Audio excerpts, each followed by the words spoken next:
महाराज जी, जैसे कि मैंने संतों से सुना और पुस्तकों में भी पढ़ा है कि पंचदेव की पूजन व भक्ति करनी चाहिए, तो क्या बिना किसी एक देव की अनन्य भक्ति के कल्याण संभव है तथा बिना गुरु के भक्ति कैसे करें? देखो, एक बात समझो, धर्म का एक क्रम है। जब हम अनन्य भक्ति की बात करते हैं तो सावई पुनशाम परो धर्मो, ये परम धर्म की बात है, केवल धर्म की बात नहीं। जब हम परम धर्म में कदम रखेंगे तो सर्वधर्मान परित्यज्य माम एकम शरणम व्रज। सिद्धांत समझिए, कक्षा 1 का विद्यार्थी, 2 का विद्यार्थी और डिग्री, अंतर हो जाएगा। ये परम धर्म की वार्ता है। लोक धर्म, वेद धर्म इसके सिद्धांत हैं, लेकिन जब हमारे हृदय में मुमुक्षुता प्राप्त करने की बात आएगी, हमें भगवत प्राप्ति की बात आएगी, तो धर्मम भजस्व सततम त्यज लोक धर्मान सेवन सदा साधु पुरुषन जहि काम तृष्णाम।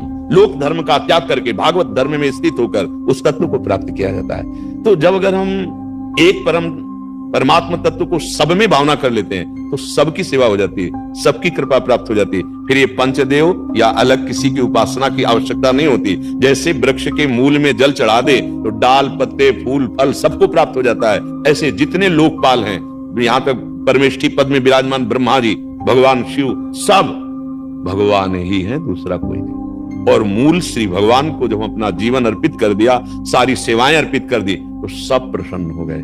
जैसे जामवंत जी बड़े ज्ञानी और बलवान महात्मा हैं, वो कह रहे हैं, जामवंत कहा सुन रघुराया, जा पर नाथ करो तुम दाया, ताई सदा शुभ कुशल निरंतर। सुर माने देवता, सुर नर मुनि प्रसन्नता ऊपर, सोई विजयी विनयी गुण सागर, तासु सुजस त्रैलोक उजागर। जिस पर आपकी कृपा हो गई, सुर जितने भी देवता नर, जितने भी मनुष्य, जा पर कृपा राम की हुई, ता पर कृपा करे सब कोई। फिर अलग से बात है, इसीलिए अनन्यता आ जाती है।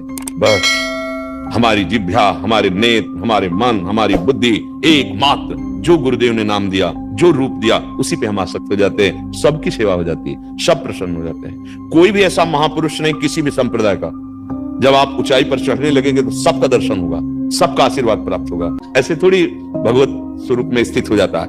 किसी भी संप्रदाय के संतों में भेदभाव नहीं, जो ऊपर उच्च कोटि के हैं, व्यक्त या अव्यक्त, जो ऊंचाई पर पहुंचा सब एक हो जाते हैं, और जो ऊंचाई पर नहीं हो वहीं यहाँ सब एक दूसरे की निंदा, लड़ाई झगड़ा, ये सब बातें होती है। जितने भी देवता हैं, जितने भी भगवत स्वरूप हैं या चराचर हैं, वो सब भगवत स्वरूप, कोई अंतर नहीं। किसी एक को पकड़ लो, वही आपको भगवत प्राप्ति करा देगा। एक को, किसी एक को, लेकिन भगवत भाव से।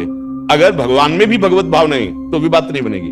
जैसे दुर्योधन की, श्री कृष्ण में भगवत भाव थोड़ी है, और विदुरानी जी को भगवत भाव है, तो दरवाजे में जे ही कौन, श्री कृष्ण, प्रेम की उच्च कोटि की दशा, देव भाव विस्मरण, ऐसी स्थिति विदुरानी जी की। भगवत भाव किसी एक में कर ले, भगवान निश्चित मिल जाए।